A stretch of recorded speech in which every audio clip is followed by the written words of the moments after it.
No niin. Hyvää päivää. Mikä tässä on nyt niin tämmönen Moritz Fatalin kasvattama tulisimpia chilejä maailmassa. Jopa 1,5 miljoonaa SHU-yksikköä. Siitä on nyt tosta naposteltu muutama maustepala, että miltä se tuntuu. Ja nyt alkaa jo pikkuhiljaa jopa polttaa, mutta ei tämä vielä ylitse pääsemätöntä tulisuutta aiheuta. Tämä on hyvän makuinen hedelmä lihaltaan, mutta sanotaan näin, että polttaa hyvin voimakkaasti. Jos verrataan tapaskoon, niin saat juoda pullon tapaskoa, että tuntuu samalta. Henkilökohtaisesti olen chiliä syönyt jonkun verran. Ja nyt tosiaan alkaa tämä polte nousemaan pikkuhiljaa. Tässä oli tietty vaihe, jossa niin tämä tulisuus niin tarttu kieleen, että kielessä ei enää tuntunut miltään, mutta nyt se alkaa jälleen taas tuntumaan.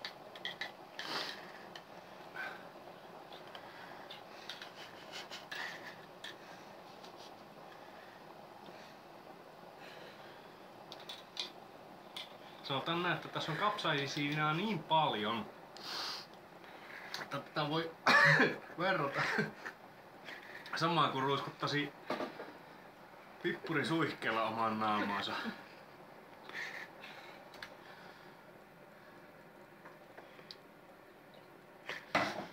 Puolikas on syöty, puolikas jäljellä.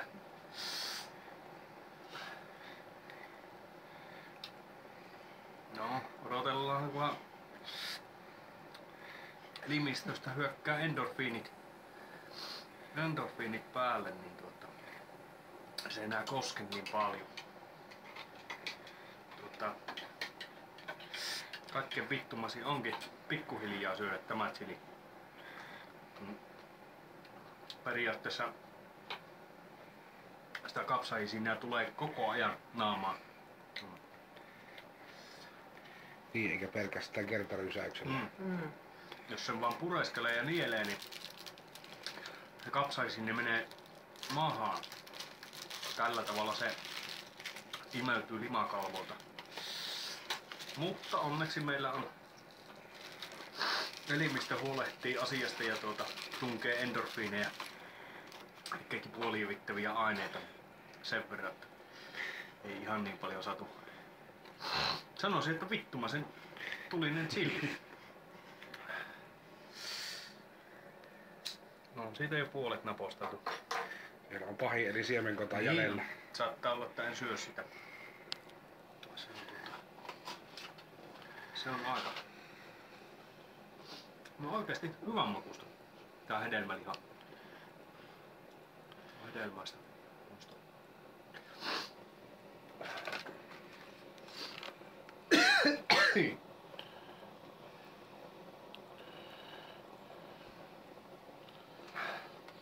Rupee kuivattamaan suu. Jatkuva limaeritys. Aiheuttaa suun kuivumisen tunnetta. Pitkitettyä kärsimystä.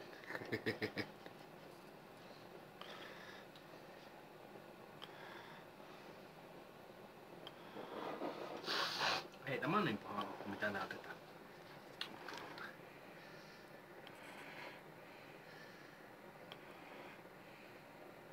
Onhan se vähän niinku ryssän tappo löylyissä. Kipristyttää ja vituttaa. Kumpi antaa ensin periksi? Niin. Alkaa naama vähän punertaa. Varmasti alkaa. Veri kiertää. Kyllä. Sanotte, että älkää kokeilko kotona. Se on vittumaisen tulinen chili. Minä olen chiliä joskus syönyt.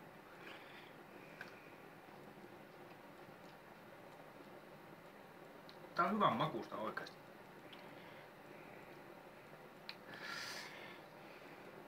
Ja minäkin silloin palasen erehdyin syömään silloin tuoreeltaan, kun ostin tuon laatikon. Voi hyvänen aika.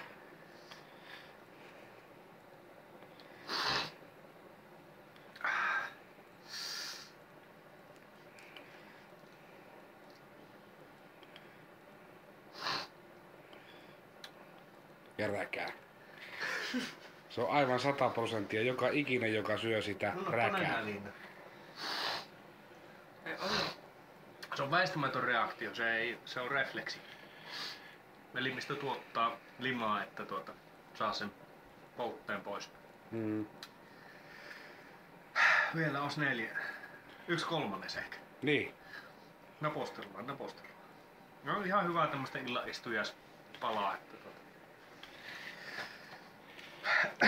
Niin, sehän voisi niinku sipsipussileffaa katellessa niin kyllä, napostella tuommoisen Nakamoritsi-laatikon. menee, se on vähän extreme kokemus kyllä. Sanotaan, että Sav-leffat ei tunnu miltään. Siinä vaiheessa kun tämmöstä Nakamoritsia nappailee, niin se on se mitä siellä televisiossa tapahtuu. Se on ihan vittu sama. Leikkaako kaveri vittu jalkoja poikki tai lentääkö suuhun pätkään.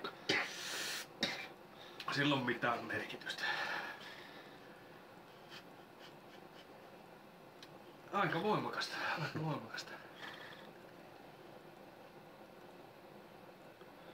On tää vähän niinku semmoista keskiaikaista itsensä kiduttamista, jotta otetaan semmonen piikkiruoska ja vedetään sille niinku Niin.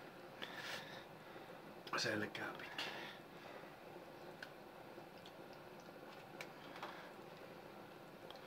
Siitä ei kun loppu naamaa.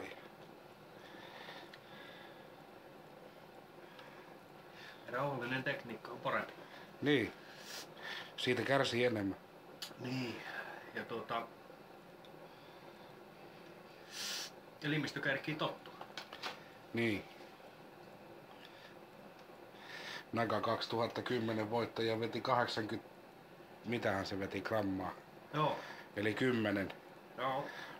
Suomesta iso. Siinä voi olla, Siinä on aika kova jätkä. juu, saattaa olla kakka kovalla aamulla. Ei se ole. Ei toisten suolistossa nämä niin hapot pilkko. Niin.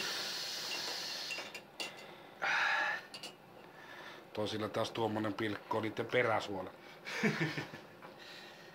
No. Nimimerkillä joskus kun on vetänyt oikein tulista jotain chilipaskaa, jotain ruokaa. Kyllä on aamulla pylly hellänä. Nyt tää jo alkaa tuntumaan. Se on tämä karahka täällä on kaikkein ne kovimmat. Niin, 8 minuuttia mennyt, että sen pitäisi jossain 10 minuutin kohdalla olla kaiken pahimmillaan. Ei kun kato kun tälleen kun syö hiljalleen niin.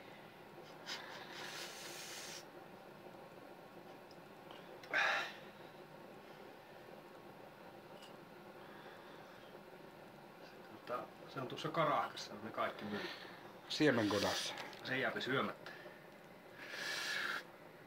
Tuota ei kannata oikeasti syödä.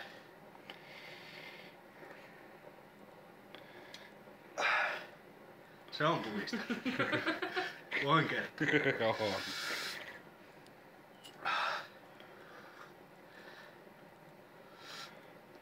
Se jää ilta puhutteeksi. Tosta riittää sanotaan niin tästä riittää ehkä 10 000 kebab-annokseen. Niin. Kyllä. Joo. Pistä talteen. Syöt siellä sen myöhemmin. En välttämättä.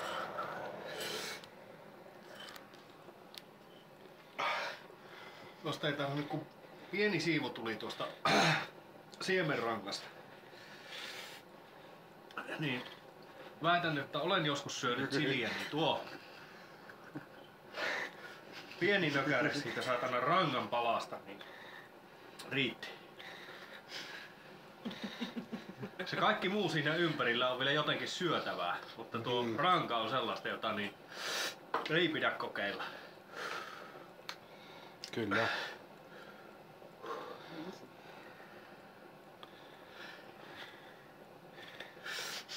Joo. Siinä on ne Scoville. Niin. Siemenrangassa. Sen saa napostella siitä ympäriltä pois. Ei se oo vielä mitään, mutta tuo syöminen vaatii miestä. Siitä vaan ei muuta kuin Niin. napostella. Ääntä kohti. Ei. Ei. Tuollahan olisi tuommoinen Ois. pieni, Se on ihan vittu tummanpunainen. tuommoinen hyvin pieni. Sen Koko. koko. Siitä se hedelmälihaa syödä, mutta sitä siemenrankaa en suosittele kenellekään. Se tappaa. Talossa ja puutarhassa. Sen voi sanoa, että se... No. Se mitään, ei muuta kuin poliisille vittuilemaan. Niin. Anna vaan tulla. No. Saa kokeilla. Ei se pahan makusta ole. Se on ihan hyvä, mutta tuo on tuo valkoinen osa jätettävä. Niin kuin jalapeinojakin syödään. Kovat jätkät syö saatana siemenrangat ja huonot jätkät syö pelkästään ympäriltä sen vihreän saatana. Niin. Uhuh.